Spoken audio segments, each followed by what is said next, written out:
현대축구에서 센터백은 중앙수비라는 역할에서 벗어나 전체적인 팀 조율, 1차 빌드업, 유형에 따라 오버래핑까지 이전 영상에서 말씀드린 풀백처럼 점점 다양한 역할을 요구받고 있습니다. 단 한 번의 실수가 실점으로 이어질 수 있기 때문에 상대방 공격수에 밀리지 않는 피지컬과 제공권, 심리전에 말리지 않는 고도의 집중력, 반대로 심리전을 걸 수 있는 영리함과 기술까지 축구는 정말 많은 능력을 센터백에 요구하고 있습니다. 최근에는 의도적으로 느린 경기 운영을 가져가는 게 아닌 이상 공격수의 버금가는 빠른 움직임까지도 필요하게 되었고 고속 선수로 채워넣는 것이 트렌드가 되었으며 센터백 또한 작더라도 육각형 선수인 게 보편적입니다. 안녕하세요, 끄덕찬입니다. 오늘은 시장가치 탑10 시리즈 중 세 번째 센터백을 소개하는 시간입니다. 언제나 그랬듯 순위에 들지는 못했으나 관심 가지실 만한 선수들은 고정 댓글에 달아두었으니 참고해주시면 감사하겠습니다. 끝까지 시청해주시면 감사하겠습니다.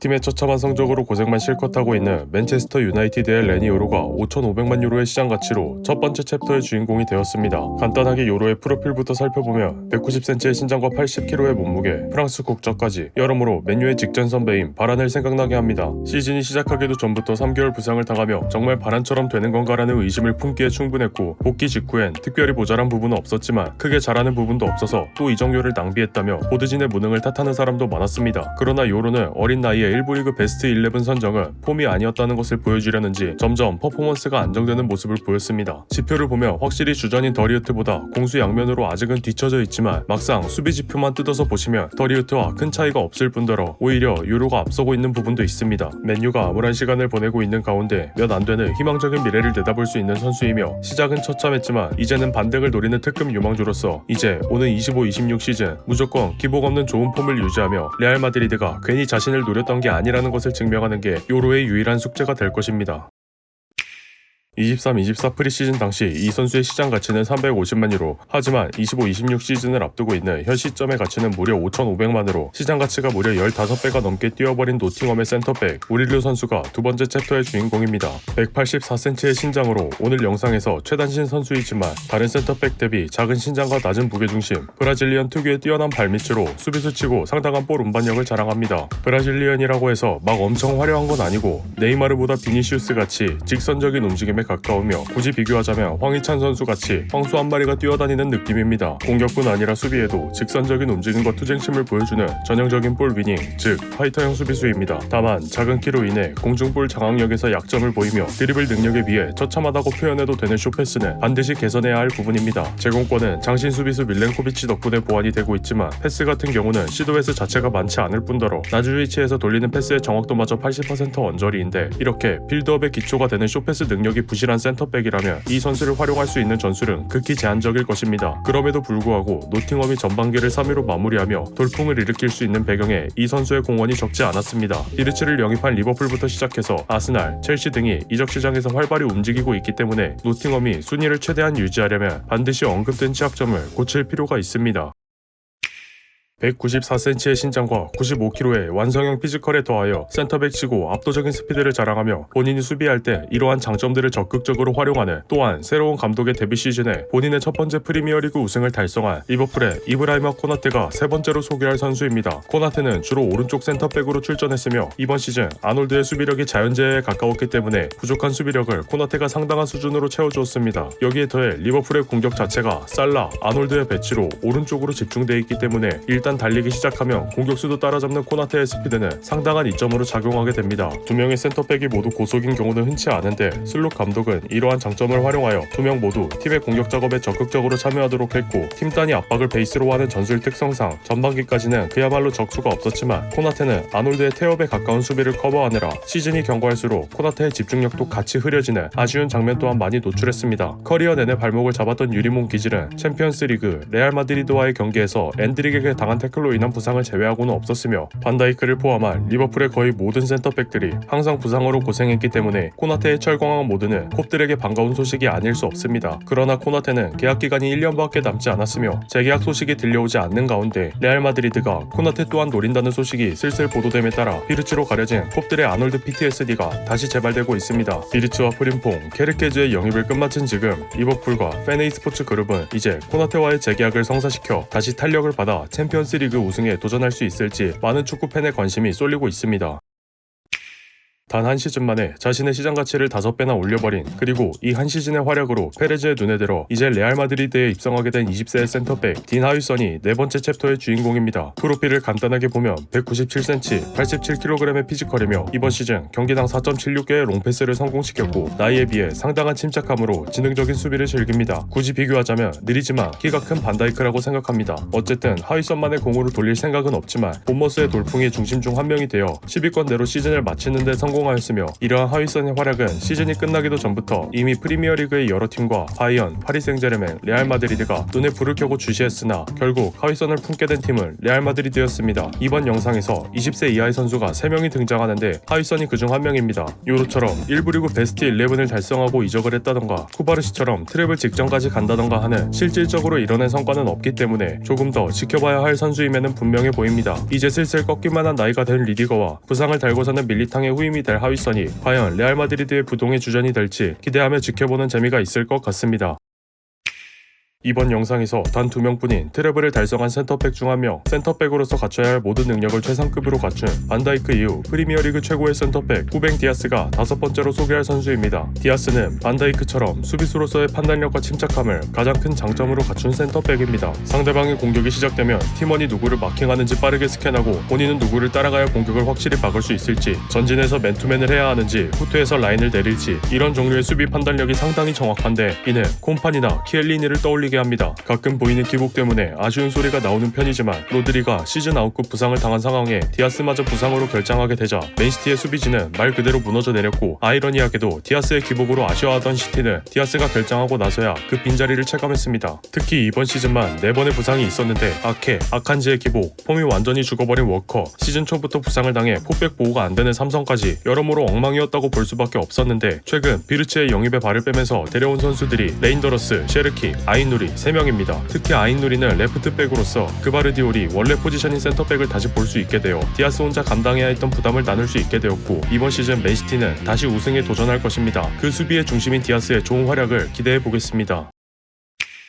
188cm의 신장과 81kg의 이상적인 피지컬, 풀백이 오버래핑하면 빈 공간을 채워줄 수 있는 기동력, 23살의 나이에 팀 수비의 중심으로서 트래블을 달성한 파리 생제르맹의 에콰도르 센터백 윌리안 파초가 5위에 이름을 올렸습니다. 파초 역시 딘 하위선과 마찬가지로 센터백 줄부상으로 꽤나 고생한 레알 마드리드가 노렸던 선수입니다. 하지만 결국 파리 생제르맹으로 팀을 옮기게 되었고, 이번 시즌 파리에서 하키미와 함께 단 2명만 기록한 4,000분 초과 출전을 달성했습니다. 실험적인 전술을 일삼으며 욕을 그렇게 많이 먹던 엘리케가 이번 시즌 전술책을 확고하게 굳혀버리며 1년차 선수를 붙박이 주전으로 출전시켰다는 것은 파초를 얼마나 팀의 중심으로 생각했는지 알 수 있습니다. 아직 센터백으로서는 상당히 어린 나이이지만 안정적인 플레이를 선호하며 스피드를 가졌음에도 불구하고 전진 수비는 최대한 자제합니다. 또한 파초는 리스크가 있는 롱패스도 자제하는 편인데, 애초에 비티냐, 네베스, 루이스로 이뤄진 중원 라인이 롱패스를 대신해주는 시스템이 갖춰져 있기 때문이고, 이는 앞서 말씀드린 안정적 플레이의 연장선이라 할 수 있습니다. 조금 더 윗순위인 똑같은 왼발잡이 센터백 바스토니와의 지표를 비교해보면 확실히 전진보다는 수비에 치중한 것을 알 수 있습니다. 바스토니의 약 2배에 달하는 인터셉트와 클리어링을 통해 과감한 수비보다는 안전함을 택하는 것을 알 수 있습니다. 특히 흐비차가 합류한 이후 파리 생제르맹은 넘치는 에너지 레벨을 기반으로 파초를 포함한 전 포지션의 선수가 미친듯이 뛰어다니며 경기의 주도권을 가져오는 팀 컬러가 완성되었는데, 이를 토대로 파리는 트래블을 달성하는 데 성공했습니다. 개인적으로 파초가 어디까지 성장할지 기대가 됩니다.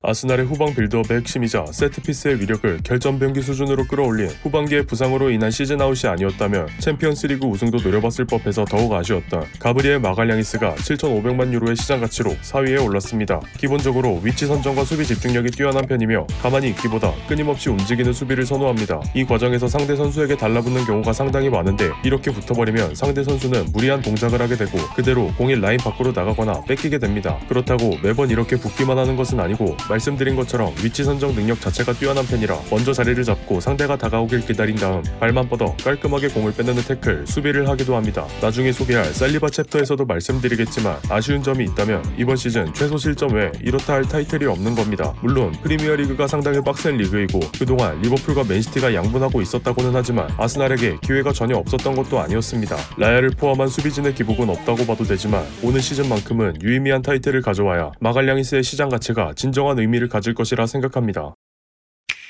시즌 말까지 트래블을 노리고 있었으나 리그 우승도 챔피언스 리그도 모두 놓친 비운의 센터백 인테르의 알레산드로 바스토니가 3위에 올랐습니다. 바스토니는 190cm, 75kg의 신장으로 키 대비 몸무게만 보면 꽤 말랐을 것 같지만 보기보다 두꺼운 몸을 가지고 있고 현대 축구에서 수비수에게 요구하는 빌드업과 귀하게 여겨지는 왼발잡이를 모두 갖춘 선수입니다. 바스토니는 단순히 후방 빌드업에서 그치는 것이 아니라 직접 공을 몰고 나가 슈팅을 때리는 등 센터백 치고 이게 맞나 싶을 정도의 공격력을 보여줍니다. 상당히 공격적인 수비수이다 보니 수비력에 있어서 아쉬움이 없진 않았지만 파바르와 아체르비를 포함한 주전 수비진의 부상부터 교체 선수들이 애매한 수비력을 보이자 공수 양면으로 동시에 각성해버린 케이스입니다. 이번 시즌 챔피언스 리그 90분당 지표가 바스토니의 활약을 말해주는데 수비수 본연의 임무인 수비부터 잘하는 것을 볼 수 있습니다. 다만 장신의 키에도 불구하고 제공권 장악력에서 아쉬움을 보이는 부분을 반드시 개선해야 할 점으로 뽑힙니다. 반면 빌드업 관련 스탯인 패스나 드리블 스탯에서는 리그를 넘어 유럽 최상위권 스탯을 보여주고 있습니다. 패스 정확도가 떨어져 보이는 이유는 일반적인 수비수처럼 볼을 돌리는 패스가 아닌 리스크가 있는 전진 패스를 즐기기 때문입니다. 또한 센터백임에도 불구하고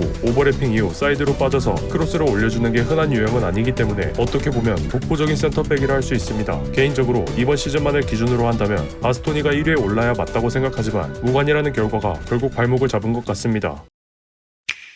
매 시즌 공격진이 기복을 보이는 가운데 수비 라인에서 꾸준하고 안정적인 활약을 보여준 그리고 소속팀 아스날과 계약 기간이 2년밖에 남지 않아 군어들은 제발 재계약을 하길 바라는 마지막으로 이번 시즌 최소 실점으로 철벽이 무엇인지 보여준 마갈량이스의 단짝 윌리엄 살리바가 2위에 올랐습니다. 앞서 소개한 바스토니가 신장 대비 탄탄한 체형이었다면 살리바는 192cm의 키와 92kg의 체중으로 그냥 보는 것만으로도 압도되는 느낌의 수비수입니다. 마갈량이스 파트에서 설명한 대로 아스날의 센터백 듀오는 세트피스를 통한 득점으로 기복을 겪는 공격수들에게 수치로 도움을 주었습니다. 살리바의 경우에는 공중볼 처리 능력이 약점으로 지적되다 시즌을 거듭하며 개선하고 있는 케이스인데 세트피스를 통한 득점이 주요 공격 옵션 중 하나가 된 지금 살리바의 제공권 장악 능력의 개선은 상당히 고무적이라 할 수 있습니다. 그뿐만 아니라 살리바는 리그도 챔피언스 리그도 모두 힘든 상황에서 레알 마드리드와의 이적설로 잡음이 있을 때 여기서 아무것도 이루지 못하고 떠난다면 팬들은 나를 잊을 것이다. 아스날에서 더 많은 것을 이루고 싶다라는 인터뷰로 군호들에게 낭만과 팀에 대한 충성심을 내비쳤습니다. 후반기로 갈수록 실점과 직결되는 실수가 많았지만 애초에 살리바만큼 해주는 수비수는 아스날뿐만이 아니라 유럽 축구 전체를 뒤져봐도 몇 없으며 그렇기 때문에 살리바를 향한 날선 비판을 하는 군원은 많이 없었습니다. 팀에 남아 타이틀을 안겨주겠다는 성장의 뜻을 내포한 발언으로 절대 여기서 멈추지 않겠다는 의지를 내비친 살리바가 과연 25-26 시즌 아스날의 6원에 힘을 보탤 수 있을지 응원하며 기대해보겠습니다. 20살이 되기도 전에 바르셀로나의 주전이 된 라민 야말과 함께 라마시아의 또 다른 재능, 수비력, 빌드업, 집중력 등 많은 능력치를 고루 갖춘 2007년생의 센터백 파우 쿠바르시가 무려 살리바와 같은 몸값으로 1위를 차지하게 되었습니다. 이번 시즌 마지막에 있었던 엘클라시코나 챔피언스리그 인테르전에서 PK를 헌납하는 아쉬운 수비에 이 선수가 잘하는 건 맞지만 과연 1위에 올라도 되는지 나는 의문을 가질 수 있다고 생각합니다. 쿠바르시의 챔피언스리그 지표입니다. 라리가 지표나 챔피언스리그 지표나 크게 다를 게 없어서 조금 더 권위 있는 대회인 챔스를 기준으로 한 수치인데 확실히 어려서 그런지 수비 스킬에 대한 미숙함이 눈에 바로 들어옵니다. 플릭 감독의 전술이 극단적으로 라인을 올리는 공격적인 전술이라는 것을 감안해도 수비수 본연의 임무인 수비에 대한 노련함을 계속 경기를 치러나가며 키울 필요가 있어 보입니다. 하지만 공격적인 스탯을 보면 이야기가 많이 다릅니다. 패스의 종류를 가리지 않고 높은 정확도를 보여주고 있으며 헤드리라는 엄청난 볼 운반 요원이 있음에도 불구하고 쿠바르시는 필요하다 판단되면 넓은 시야를 바탕으로 공을 뿌려주기도 합니다. 이 선수 아직 18살입니다. 푸열과 피케보다 더 이른 나이에 바르셀로나의 1군 센터백 선발을 차지한 것이고 그래서 어떻게 보면 레전드의 자질을 갖췄다고 할 수 있지만 결국 피케와 푸열 모두 A매치 우승 기록과 챔피언스 리그 등 수많은 트로피들로서 본인들의 가치를 증명했습니다. 당장 쿠바르시에게 이런 부담감을 지을 필요는 없지만 언젠가는 반드시 유망주를 벗어나는 시기가 오게 됩니다. 탈유망주, 월드클래스 포텐이라는 프레임을 집어던지고 진정한 의미의 월드클래스가 되기 위해서 이제야말로 유럽 대항전 우승 혹은 국가대표로서 우승을 한 번쯤은 해야 하지 않을까 합니다.